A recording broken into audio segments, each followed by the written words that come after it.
Olá, no programa de hoje os desafios do governo Lula no Congresso.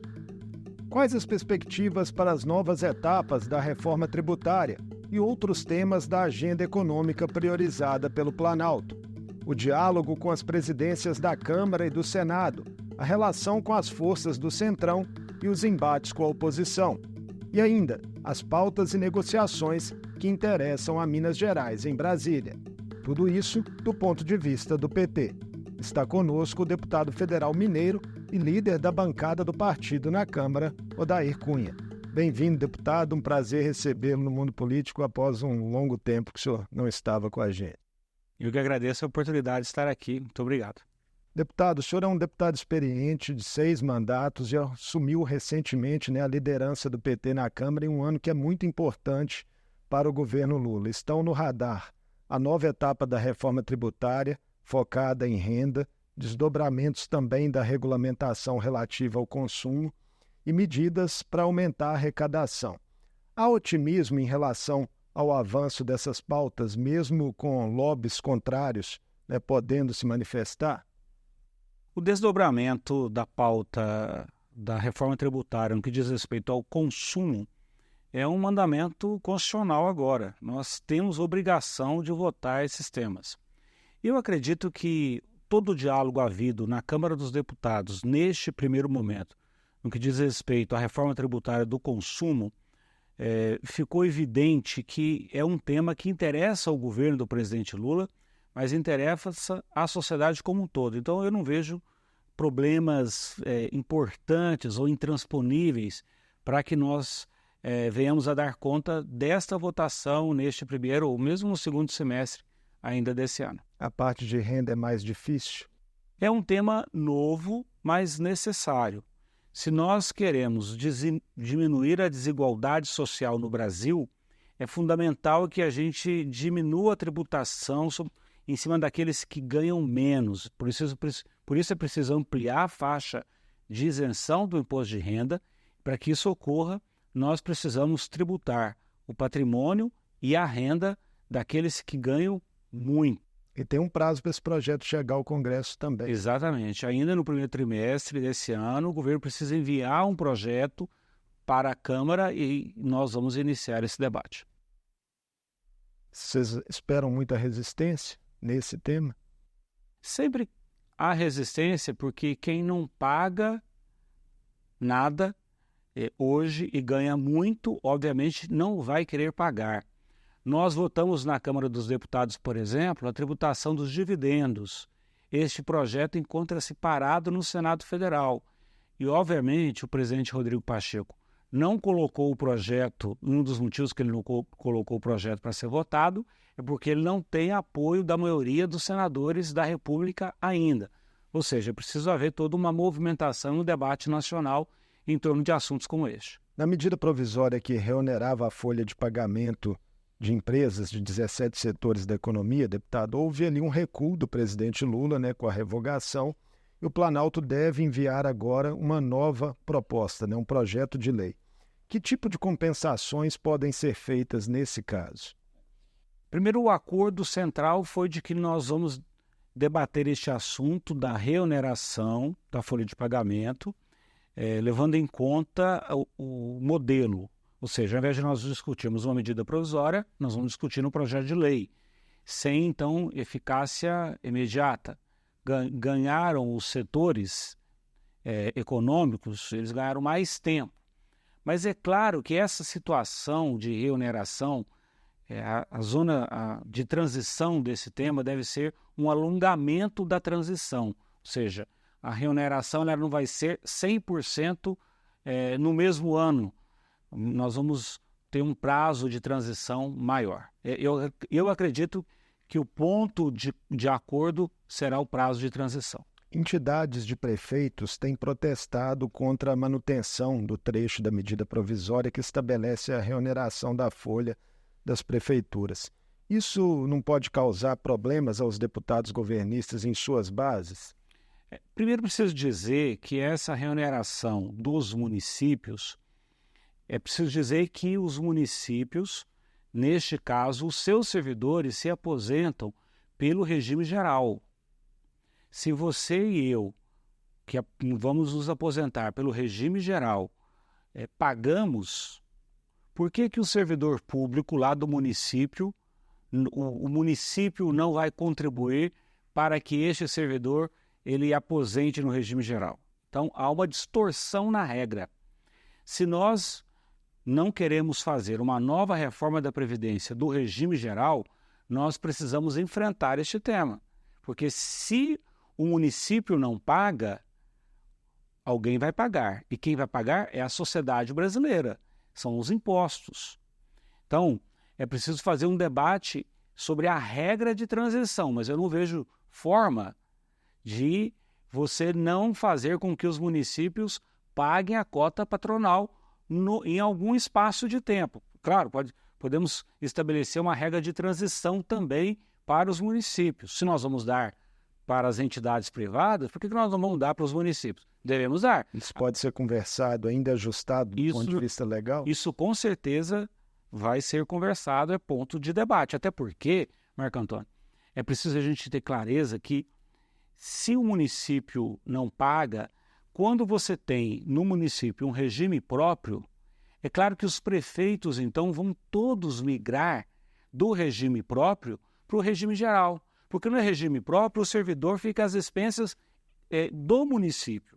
Se você tem um regime geral que eu não pago a cota patronal, então eu vou fazer essa migração. Isso com certeza vai aumentar o déficit da Previdência. E a gente precisa estar atento a isso. Em mandatos anteriores, deputado Dairo, o senhor já integrou a mesa diretora da Câmara e atuou também como vice-líder de governo. É consenso entre analistas que o processo de negociações do governo com o Congresso ficou mais difícil no Brasil, progressivamente, no nosso passado recente. Por que esse custo de governar aumentou? Nós tivemos um processo de empoderamento das prerrogativas do Poder Legislativo. Quando você fala hoje do governo do presidente Lula, muitas pessoas comparam o governo do presidente Lula 3 com o governo do presidente Lula 1, 2003, 2004, 2005. O cenário de governabilidade é totalmente distinto. Nós não podemos olhar para o governo do presidente Lula agora, neste momento, com o olhar de quem desembarcou lá em 2003, 2004. Nós temos um poder legislativo com mais prerrogativas. E isso precisa ser compreendido e a partir desta realidade... E veja... São as emendas impositivas, sobretudo, que fizeram isso. As emendas impositivas e também o perfil.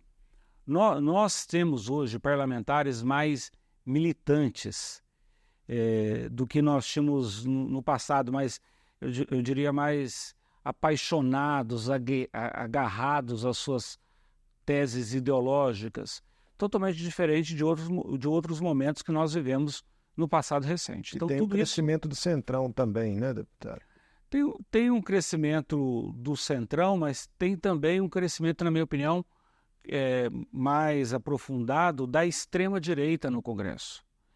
E essa extrema-direita, ela traz causas para o processo de debate legislativo que não tinham tanta força como no passado. A relação entre o governo Lula e o presidente da Câmara, Arthur Lira, deputado Odair, vem sendo descrita na imprensa desde o ano passado como uma espécie de morde-a-sopra aí, permeada por momentos de maior proximidade e outros de distanciamento, tensionamento. Lula e Lira se reuniram recentemente, com os líderes da Câmara, o senhor participou desse encontro. Qual que é a importância do envolvimento mais direto do presidente nas articulações? Primeiro, são dois chefes de poder, do poder legislativo e do poder executivo. O diálogo entre eles é fundamental para a agenda do Brasil. Se eles não conversam, é interessante dizer porque o parlamento ele é presidencialista. O presidente do parlamento, tanto da Câmara dos Deputados como o senador Rodrigo Pacheco, no Senado Federal, tem muita força, pode pautar, influencia a opinião dos parlamentares, organiza o debate. Então eu vejo com bons olhos e como, eu diria, como parte necessária do processo da construção da governabilidade, o diálogo aberto entre o presidente Lula e o presidente Arthur O Lira. presidente não fica em alguma medida mais exposto, se envolvendo diretamente? O presidente Lula é um homem da política. Ele sempre estabeleceu um processo de negociação desde quando foi líder sindical. Então, esse processo, eu diria que é decorrente da natureza do presidente Lula. Ele dialoga sempre com os atores da sociedade. Ele disse nessa feita, ele disse assim, eu não converso com o Centrão, eu converso com os partidos. Na organização da forma de agir do presidente Lula, ele sempre pensa no diálogo institucional com cada partido. Isso é bem recebido pelos líderes? Sim, porque ele valoriza, ele está valorizando não um bloco, não um ajuntamento de partidos. Ele valoriza cada um, levando em conta a sua importância, a sua responsabilidade, a sua história e a sua trajetória. A sucessão na Câmara, deputada Daíra, ainda é no ano que vem, mas a imprensa também já vem noticiando intensas articulações de bastidores. A tendência é que o presidente Lula e Arthur Lira apoiem um nome único, ou o presidente não deve assumir, ao menos publicamente, posições? O presidente Lula tem falado que ele vai conversar com o presidente da Casa, na Câmara e no Senado, que for eleito. É claro que nós, Partido dos Trabalhadores, a nossa bancada, participa e participará ativamente do processo. Admitimos a hipótese de apresentar o nome da federação. Tem que lembrar que nós somos PT, PCdoB e PV na federação. Temos um bloco, vou dizer assim, informal, um diálogo que se estabelece com o PDT e com o PSB. Mas apresentar o nome não significaria comprar uma briga direta com o presidente da casa? Apresentar um nome de forma nenhuma, porque inclusive pode se apresentar, e na minha opinião deve se apresentar, inclusive para o próprio presidente Arthur Lira, para o diálogo.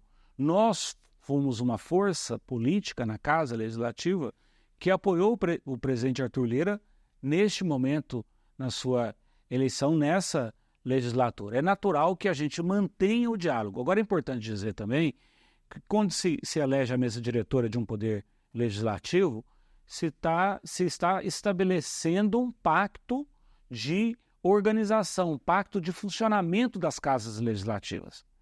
Então, as outras vagas na mesa também são importantes. São relevantes, em espaços em comissões, tem outros espaços que têm a ver com o arranjo do processo legislativo. O que é importante é garantir a pluralidade, a representação, o debate, o respeito, a civilidade. E isso, na minha opinião, é central, fundamental e essencial. Agora, é claro também que um partido como o nosso, uma federação como a nossa, que tem 80 parlamentares, nós podemos sim apresentar um nome. Nós podemos apoiar algum nome de algum partido que mantenha um nível de interlocução na casa como um todo e que trabalhe positivamente uma agenda de reconstrução do país, juntamente com o presidente Lula.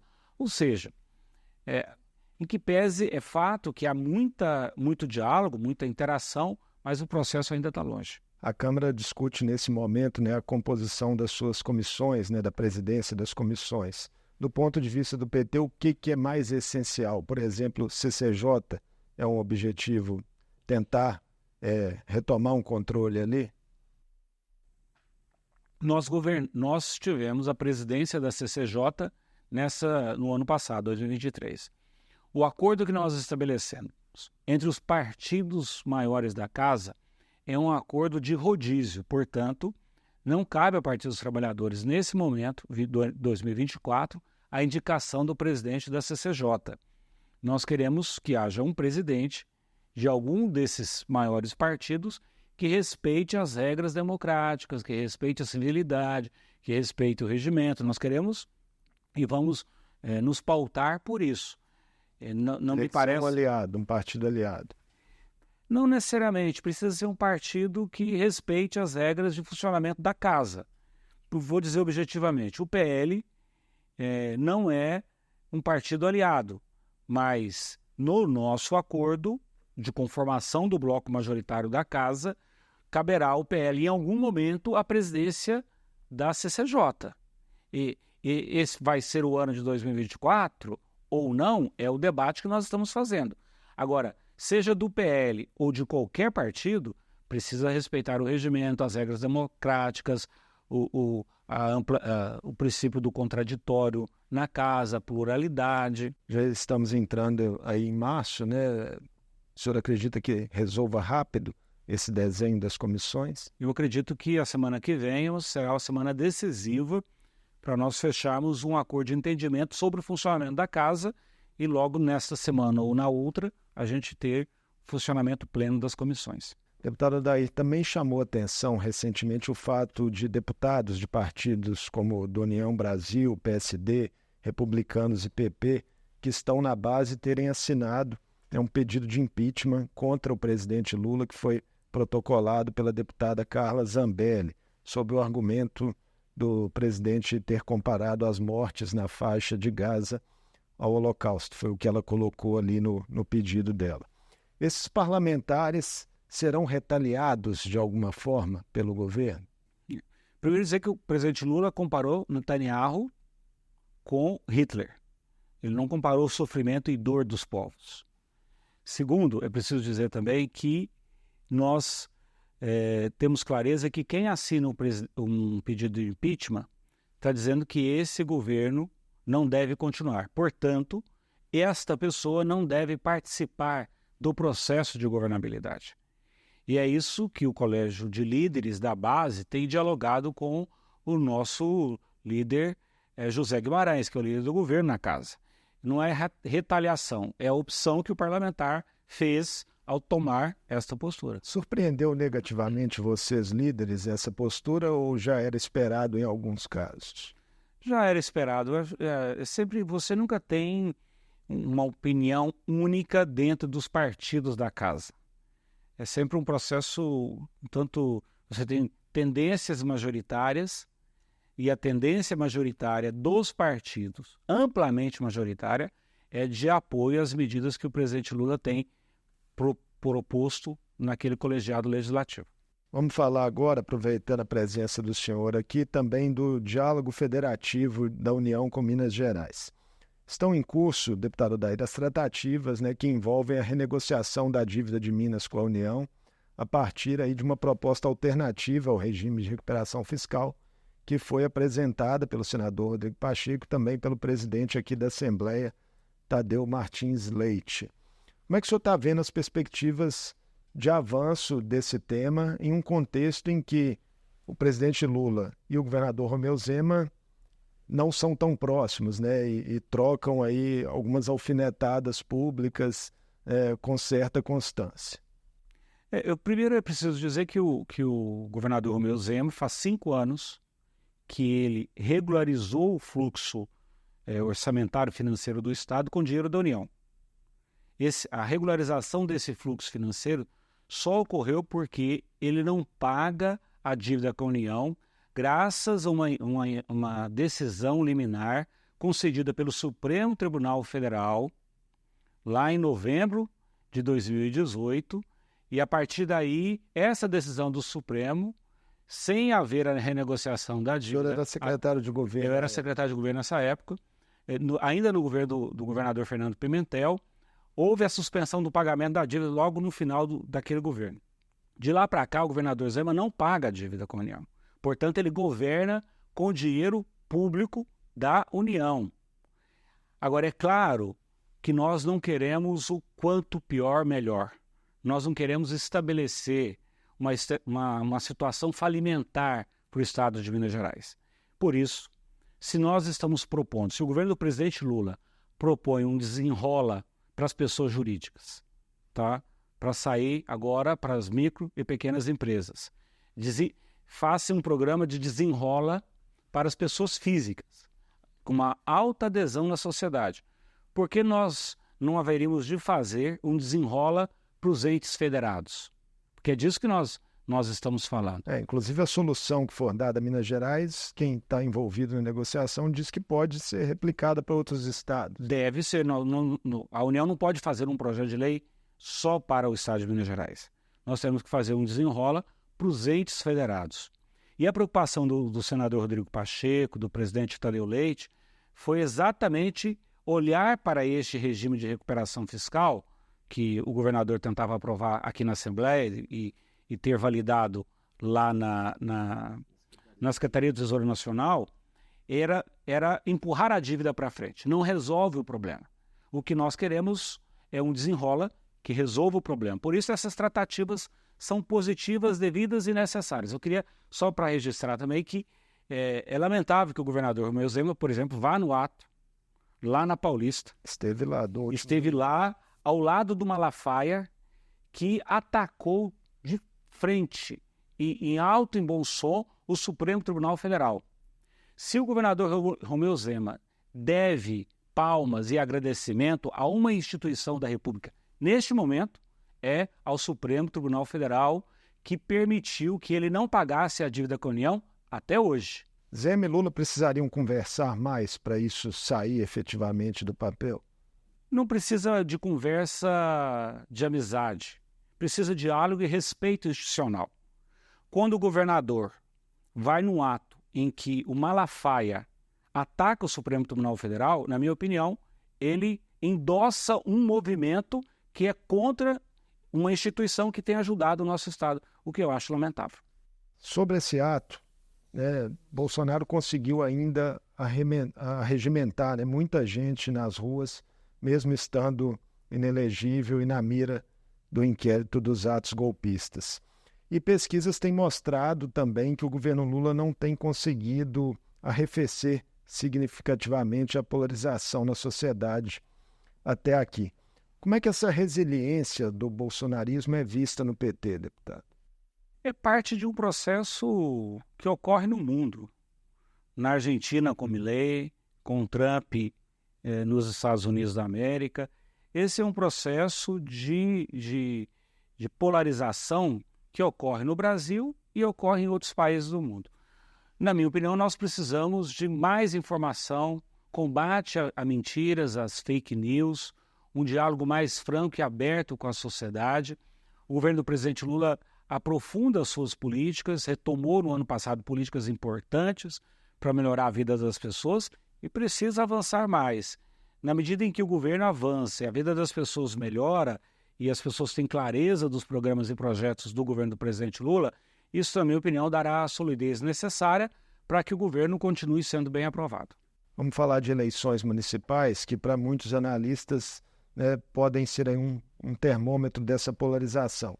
O senhor e outras lideranças do PT, como a presidenta Gleisi Hoffmann, da Legenda, e o ministro Alexandre Padilha, vão participar hoje aqui em Belo Horizonte, nesta quinta-feira, do lançamento da pré-candidatura do deputado federal Rogério Correia. As chances de uma composição com o atual prefeito de BH, Fuad Noman, do PSD, ainda existem ou já estão descartadas? Veja, em lugares, municípios, onde há possibilidade de haver segundo turno, nós sempre vamos buscar o entendimento, mesmo que esse entendimento ocorra no segundo turno.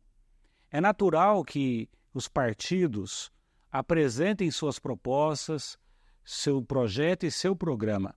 O que nós queremos em Belo Horizonte é exatamente mostrar para a população, através deste espaço da eleição, o conjunto de ações que o Partido dos Trabalhadores já desenvolveu na cidade. O PT, inclusive, tinha cargos na administração Fuad. E pode desenvolver. Então, não há uma ruptura com o prefeito atual. O que há é a afirmação de um programa, de um projeto do ponto de vista do Partido dos Trabalhadores. É claro que o diálogo vai ser sempre bem-vindo, até porque nós vamos buscar estabelecer no maior número de cidades possível um conjunto, um bloco que se identifique com a base de sustentação do governo do presidente Lula. Mas apostar na polarização é estratégico para o PT? A polarização não deve ser uma aposta, ela está colocada na sociedade. Nós vamos trabalhar a partir dela.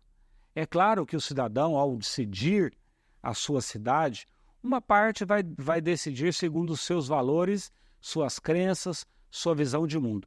A outra parte da sociedade vai decidir levando em conta os problemas do concreto dela, da rua, do bairro, do posto de saúde.